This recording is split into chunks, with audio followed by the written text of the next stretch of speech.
Welcome to the Gainz, where we talk about all things health and fitness. I'm your host, Leah Messenger. Let's get into it. Hey guys, I'm here with Don Tran. So tell us a little bit about yourself.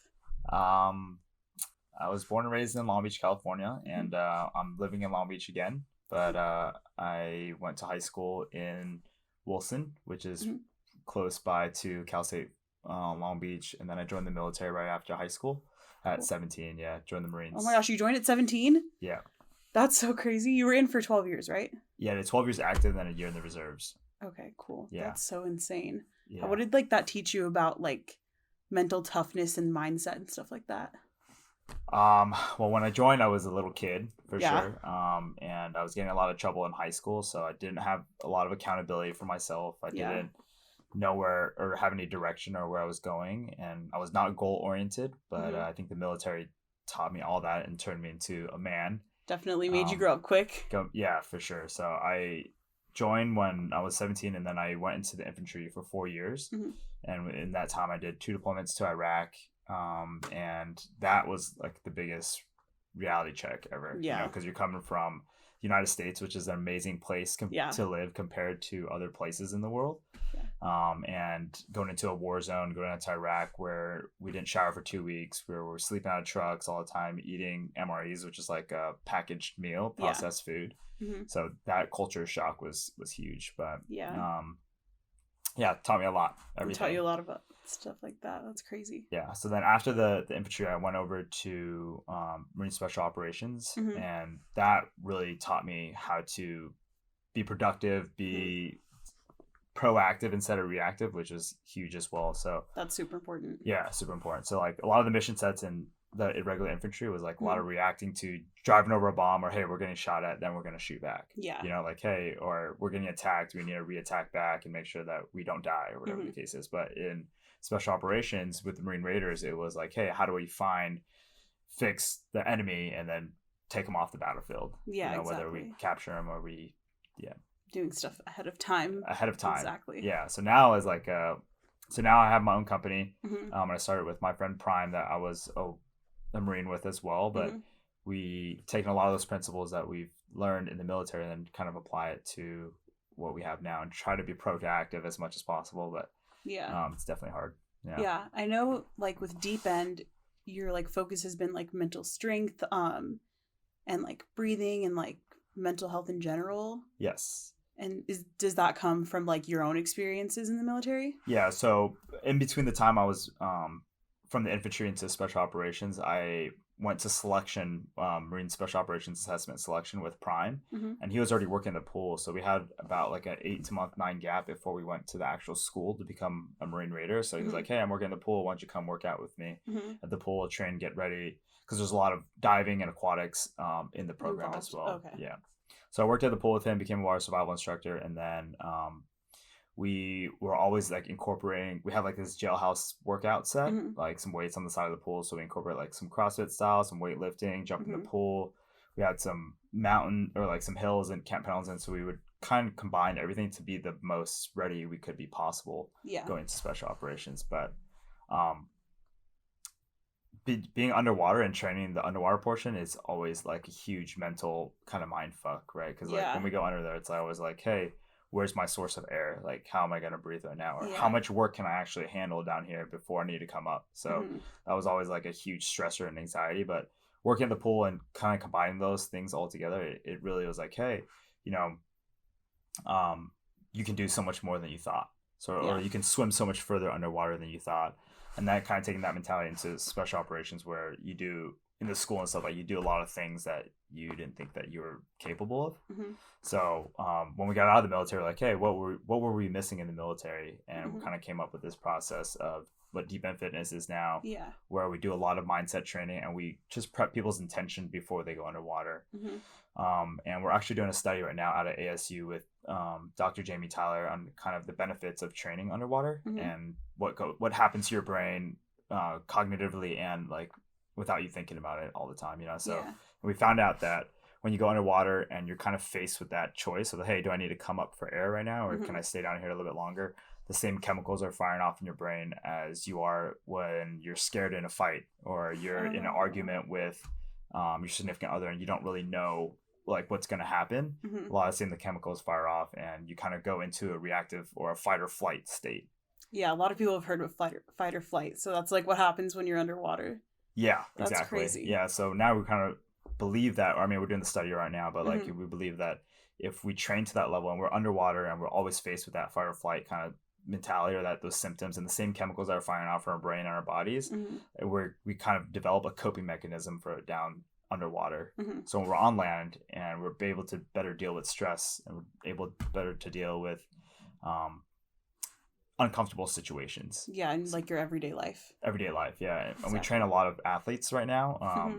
And they kind of love that aspect too, because most of their training, especially all like the professional athletes, most of their training, they're on almost the same level, or they have access to the same amount of the best physical training there is. But I think it's that mental capacity or that mental resilience that really takes them to the next level of winning. It's like a basketball player that can shoot a free throw consistently when he's in practice, like nonstop, probably 100 free throws, right, for the NBA player. But when he's on the line and there's all this pressure, all these people booing him, like how does he tap into that mindset? Like, hey, drown him out. I'm focused. I'm cleared. I can take that shot. I know I can make it. Yeah, exactly. Did you expect to get like so much notoriety? Because I know you have so many like celebrities, athletes, influencers coming to you guys now. Yeah, we didn't expect it, but I think that we have a great product and we're a great service of helping people out, and people see that this is the kind of niche that would take them to the next level. Yeah. So it was, most of it's just all through word of mouth. We're not like actively going out there and like, hey, we want to train your professional athletes or your sports team. It's just like, hey, I did this training. You should come check these guys out. It's an amazing thing for them. So yeah, but we're super fortunate to be training those people. It makes us better training them, talking to them. Yeah. Because the athletes aren't just athletes physically. Like they think completely different than the most regular person because they've been through so much. They're performing at the highest level in their sport or their niche. So yeah, their like mental toughness, mental grit is already like really high. Yeah, and I remember in like 2018 we did like our first pro athlete kind of training thing with some NFL players down in San Diego, and some of them didn't swim very well when they got to the pool, like barely. Yeah, but within like 2-3 weeks they were doing everything that we could do, just like their mind and muscle connection or how they tell their body to function, they can do it so easily, like really quick. They adapt like super quickly. Really quickly. That's really crazy. Yeah. So you guys also offer courses and certifications? Yeah, so in Southern California right now we have I think 8 or 9 pools that we operate in Southern California, and then we ran some test beds on the East Coast in Miami, Washington DC, and in Vermont over the summer. Oh wow, that's so many. That's cool. Yeah, but now we're kind of transitioning our model right now to be similar to like the CrossFit affiliate model, where we license out as much pools as we can, and then we train some instructors. They go through this certification program. It's broken down to 3 different tiers, which is like a tier 1 is like your assistant instructor, your tier 2 is the person that can actually license out the thing, and then your tier 3 is like your master instructor that can create other instructors. So once you become tier 2, you can license it out and then open your own pool. You kind of your own training program. That's super cool. Yeah. And then tell me about UTL, because that's like a whole nother thing as well. Yeah. So yeah, pretty much within the company we have UTL Incorporated, which is like the big parent company, and then we have Deep End Fitness is a training. We have UTL, which is a sport, and then we just launched a mindset coaching program called Free Your Mind. But I was gonna ask you about that too. Yeah, we can talk about that. There's so many things. Yeah. So what is UTL? So UTL is the sport. So when we were working as water survival instructors and being in the military, there was always this game that was played, which is, back then they called it underwater football, or we called it underwater football as well. But it was taking that little toy torpedo that we play with now, or older version of what we play with now, and we put like kettlebells or a plastic chair down at the bottom of the pool, and then the whole goal was to hold on to that torpedo or hold on to the kettlebell for 3 seconds, and you score or whatever that was. Just like a whole bunch of different versions. Some units played with fins. The SEALs played it. Navy divers played it. We played it. But yeah, so that was the game. And so now when we got out, we're like, hey, that was an awesome game. Yeah. We love playing that game. Why don't we try to see if we can make it a real thing? Yeah. So yeah, so we kind of we kind of changed the rules a little bit and professionalize it as much as possible. And the goal with that is to hopefully get into the Olympics one day. I was gonna say you guys have high aspirations to get into the Olympics. Yeah, so the Olympics in 2028 is going to be in LA, and their whole like theme is like innovation and stuff like that. So that is pretty cool. You have some time. We got 7 years to get there. Yeah. But the next steps for that is to get into 2 other continents. So North America is one, since we have the US. So when you get the sport into 2 other continents. Yeah. Which is probably going to be Australia, because like that's our homies over there. And then, that's the homies. Yeah. And then maybe Europe or Asia or something like that. Yeah. We get hit up on Instagram and TikTok all the time, like, hey, why don't you come here? And stuff like that. But with all these travel restrictions like that, we'll see where it goes. Yeah. How did it feel going viral? Because I feel like you guys got like featured on like Fox, ESPN, like some of the videos started really going viral. Yeah. Did you start like getting a lot more like clients, I guess, or like people reaching out to you? We did. Yeah, for sure. And most of it is outside of California that people see us. But yeah, it just creates more buzz. But I think that our content on social media is really breaking it out of the ordinary, where it's like these guys are doing something weird stuff underwater, or like they're grappling underwater, or they're doing some weightlifting or whatever it is underwater. So it kind of breaks up the mold of what people are normally scrolling through, so they have an opportunity to check it. Yeah. And then that's what kind of helps out the content. Not saying that we do isn't it's cool. Definitely like different from everyday stuff, so it like is pretty like attention grabbing. Yes. Because people are like confused. They're like, wait, why is this person underwater using this little toy? Like, you know, because it reminds people like their childhood or whatever, and they're like, wait, what is going on? It looks like a dildo, so like that's true. I mean, a lot of people are like, oh my gosh, there are all these dildos. So like, I saw that on TikTok. I just read it. I just read the comments and I'm laughing, because you can only laugh about it. Yeah, it's like there's always haters on the internet, anyways. Exactly, I've seen those comments. That's hilarious still, but like, that's so funny. Yeah, but like people always like, why are these guys running with weights underwater? It's like, isn't the weights lighter? And yes, the weights aren't lighter. You know, they're just underwater, so they're just in a different environment. So they move differently under there. But we're not lifting the weights underwater to get hypertrophy or whatever it is. You know, we're using it as a tool to stay under there a little bit longer, to push our minds and then get our bodies down there and under that pressure. You know, because like 12 feet of water or 15 feet of water is a lot of pressure in your body, and it almost acts like a sleeve to help you recover a little bit better. So really, I didn't know that. It's like why people use those like leg sleeves for compression, and they keep their legs in there. Oh my gosh, I'm like mind blown right now. Yeah, I mean, we're trying to figure out what the best why people train in that way, and so we're trying to do all these research and studies. So the more we research, the more we figure. The more you'll find out. Yeah, exactly. Yeah. This podcast is brought to you by Gainz Box, the fittest subscription box. Gainz Box is a quarterly fitness subscription box that has apparel, supplements, and equipment created for the sport of fitness. So going back a little bit, what made you get into fitness in the first place? Did you get into fitness like while you were in the military, or were you already kind of into it before? Yeah, well, I always worked out in the military, especially in high school. I played, I did track, soccer, I played badminton. I don't know if you guys had badminton? Yeah. Just for fun, or like a team? We had a team. That's hilarious. I did not know that. In Southern California, there's a lot. It's probably, I think it's like one of the top 10s watched sports in the world. Are you serious? Yeah. That's so crazy. I would have never guessed. Not in the US though. Yeah, but I would have never guessed in general. That's crazy. Stuff like that, yeah. But yeah, so you're active as a kid. Yeah, I was active. But I joined this sport because I was chasing this girl that was on the team. Her name's Tammy, if she's out there. But hi, Tammy. Yeah, but it didn't work out. But yeah, so that's why. So and I actually found out that I was kind of good at it, so I stayed playing that, and then soccer in the fall. But yeah, that's so funny. And then I joined the military, and then I just stayed active because you need to be active in the military. You have to be in shape all the time. Yeah, and then going into special operations, you need to be even performing at a higher level. So. I think we train differently too, from like where the regular infantry is, and then into special operations. Yeah. And like if you're not in shape in the military, like that's like 50% of your job. Exactly. You know, because they'll make everything else worse if you're not in shape. Exactly. Yeah. It's just miserable, and you fail your PT stuff or whatever. Exactly. Exactly. And then you don't get promoted. You don't get the girls. You don't get the girls. And then it's all over. But after I got out of the military, I started going to school. And I didn't know what I could do at the time. I was like, hey, what do I want to do? Pursue business or whatever that is. But I started deep in fitness, but I was also working as a personal trainer, because that was like allowing me to have flexible hours.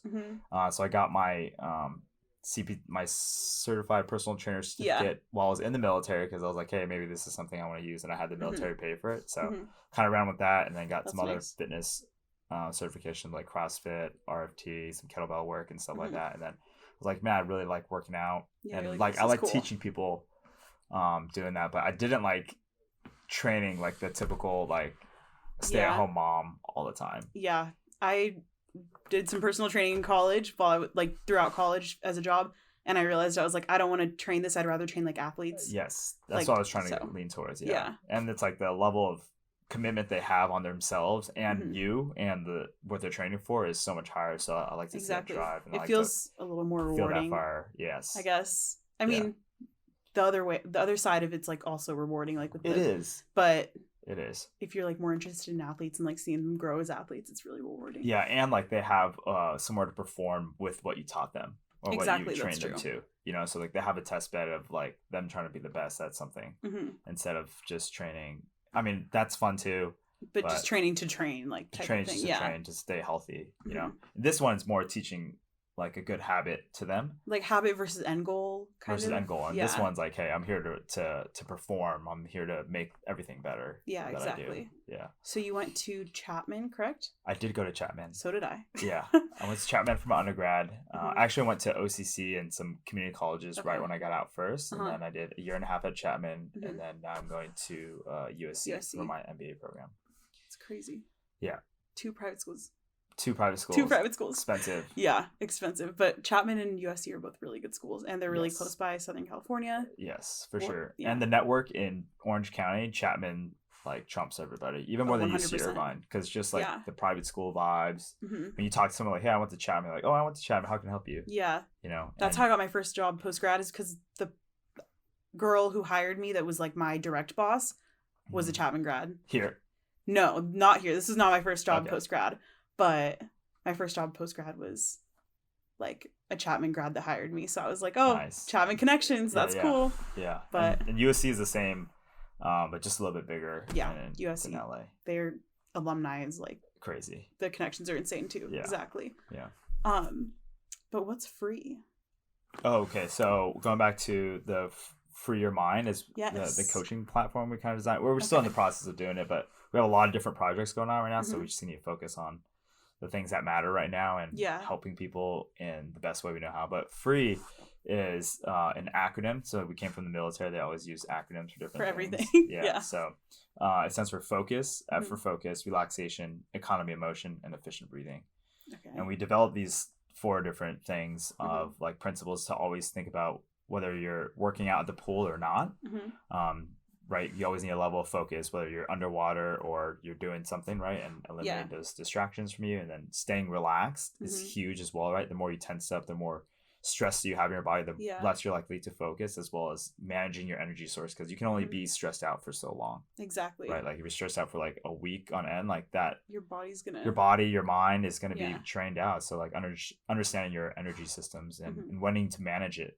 Like, right, like everybody has a circadian rhythm for the day. Like, when's my best time to work out? When's my best time to study? Yeah. When's my best time to eat? Some people don't eat in the mornings, but whatever, just listen to your body, right? And then economy of motion's huge. We kind of came up with that process. We didn't come up with it, but it was always something we used when we were shooting drills, right? So like if I was pulling my pistol out here and then presenting it, that creates like half of a second extra time before I can present my weapon to the enemy and make sure that I go home and he doesn't, you know. So we use that same process, and we think about it in the pool as like, hey, it's pretty black or white in the water. If we have any extra inefficient movement, we're just going to create additional drag. We're going to slow ourselves down. We're not going to be the fastest swimmer. We're going to burn more energy.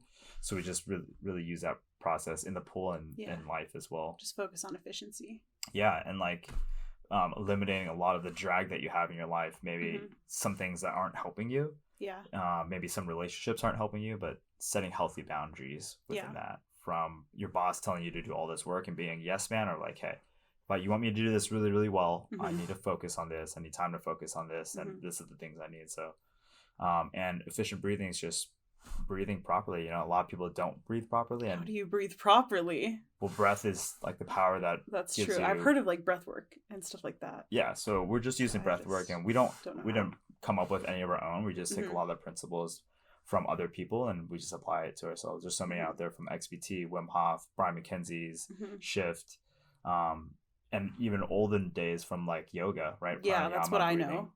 Properly, right? But there's so many things that come out, like, hey, should you mouth breathe? You probably shouldn't mouth breathe, right? You're breathing unfiltered air, right? Breathing properly. Are you fully engaging your diaphragm when you're breathing, right? If you don't, you're just shallow chest breathing. You're not maximizing your lung capacity, and over time, that's going to shut down on you, and you're not going to be able to use it fully. So that's scary. That my first thought is like, oh crap. I mean, we're just like, not activating enough, right? Yeah. And there's different chambers within your lungs as well that you can activate for different things. So we just want to have people have good breathing habits where they breathe through their nose and they activate their diaphragms at full times, right? And if we know that we shallow chest breathe like all the time, like right after a run or something like that, we should try to take diaphragmatic breaths instead of shallow chest breathing. And number one, it creates calmness and creativity, but shallow chest breathing promotes anxiety and stress. Yeah. Right. So just breathing controls our minds and how it works. So we use it in the pool, and then we use it outside as well. But it was such a big thing for me because when I was in the military, my first few deployments throughout all like the action and the bombs going on and stuff like that, like I really don't remember much because I was such in a fight or flight state. Fight or flight, your body's like shutting down, or your mind is like going to shock protecting almost you and protecting you. Yeah, but like from remembering like traumatic stuff. Yeah. I mean, it's still there, but just not as clear as I want it to be. Exactly. Yeah. Maybe if I was more clear, I can kind of dissect it a little bit more. Yeah, but it's hard too because your brain's like trying to like I don't know, and suppress the trauma type of thing. Yeah. Yeah, and when you try to suppress the trauma and you try to your mind just might fill in those gaps with other things. Yeah. Or whatever you imagined it to be, which is kind of shitty because I always remember like some of my friends like telling the same story, but I haven't seen them for like 10 years or like 6 years or whatever, and they tell like a little bit different version, each of them, on what they recollected or things. But so anyways, back to my point, I was saying that I learned all these breathing techniques from one of like these guest speakers that we had, and I took that over with me too when I went over to Afghanistan. And being proactive and breathing better and understanding and staying more calm, I was able to always remember the things and react in a more appropriate way. Yeah. Always. So if you breathe properly, if you're in a stressful situation, there's like specific breathing patterns that you can do to slow your mind back down. Yeah. Exactly. It's not like the 100% end all be all, but it could definitely shift your mind enough for you to start thinking clearly. That's really important. I know like a lot of people are like, take a few deep breaths, but now it's like, that actually helps. It actually helps. Yeah. And I'm thinking about my running. I've been trying to run. Yeah. Because I'm training for a half marathon. Nice. When's that? December. Okay. Mid-December. But I am a mouth breather really bad when I'm running. Yeah. And then I get side cramps. And I'm like, is this why? I'm like, is it because I'm mouth breathing that I'm getting a side cramp? Or like, what's the deal here? But I know I'm supposed to be like breathing through my nose. Yeah. So there's like a whole bunch of practices out there, but one of them is like the 5 stages of breathing. Number one, just breathe in and out through your nose, like nice and naturally, like you're just chilling. That's what you should do. And like speeding up is like the second stage. Faster inhales out, faster exhales out. It's like that's like if I'm stretching or warming up for a workout, I'll be doing that. And then stage 3 is like breathing in through your nose and then out through your mouth. That helps you push the air out faster. And then that's like, hey, I'm weightlifting or whatever that is. Not like extremely weightlifting, but warming up or whatever that is. And then stage 4 is like breathing deep in through your nose and deep out through your mouth. And then stage 5 is like in through your nose, out through your mouth. And a lot of people believe, even in some running books, like if you're breathing with your mouth all the time, you have no like turbo to hit. Yeah. But if you're working out and you're running just with your nose and like you needed some extra push to run up a hill or whatever it is, you can open your mouth and take in that air faster. I didn't know any of that. Like you're educating me on this. So the best book to kind of start off with is Breathe by James Nestor. He's a genius with it. And then the next one for me was going into this book called Oxygen Advantage by Patrick McCowan. It's amazing. And there's so many books out there on breathing and stuff like that. But check it out. That's really cool. I will. So with fitness and just like in business and military, like you have so many different things, but who's your like biggest inspiration in life to like do all of these different things? I think my biggest inspiration has always been like my dad, because he came over from Vietnam and he fought in the South Vietnamese Navy, and then when Saigon got thrown over or overtaken, he came over here. Then he started from scratch and went to school, became a physicist, and then oh my gosh, that's crazy. And then became an electrical engineer, and then like raised his family and everything like that. But just that work ethic that he has. I was gonna say he must have been a very hard worker. Yeah, and he sponsored and brought over his 9 brothers and sisters from Vietnam. Wow. So like paid for it and like crazy drive. Get the whole family over here. Yeah, but I think that another one for like a famous one that everybody would know is like Bruce Lee. Okay, yeah. Yeah, I'm Asian, so it kind of makes sense, right? No, but you're like, it has to be. No, Bruce Lee, not a lot of people know this about him, but he was like the first mixed martial artist. So he took all these different martial arts style and was like, hey, I can beat you at this if I use a different martial arts style or whatever that is. So he was like the first one that brought all these mixed martial arts in and kind of made it his own and taught that. But because he believed that what he knew at that specific amount of time that he wasn't the best at everything. So he had to take in all these things, learn from new people, and he always kept an open mind about learning from people and adapting to the situations. That a lot of his quotes still stand true for me today all the time. So that's really cool. I haven't heard someone like use Bruce Lee as like their inspiration before. Usually people pick like pretty, I don't know, generic. Pretty generic. Like Arnold, or like Arnold's massive in the fitness industry. Yeah, in the fitness industry, or like in business, it's like, oh, Steve Jobs or something, So that's a really cool, like, unique one to use. Thank you so much for coming on the podcast. You're welcome. Where can we find you, UTL, Deep End on socials? For social media on Facebook and Instagram, you can just find us at Deep End Fitness. And then for UTL, it's just Underwater Torpedo League. Cool. And then my Instagram is Don, so 2 Ds, 3 Os, 4 Ns. Perfect. Thank you so much for joining us for this week's episode of The Gainz. Join us weekly for new episodes and special guests. Make sure to head over to thegainzbox.com or Gainz Box on Instagram to get yourself a Gainz Box today.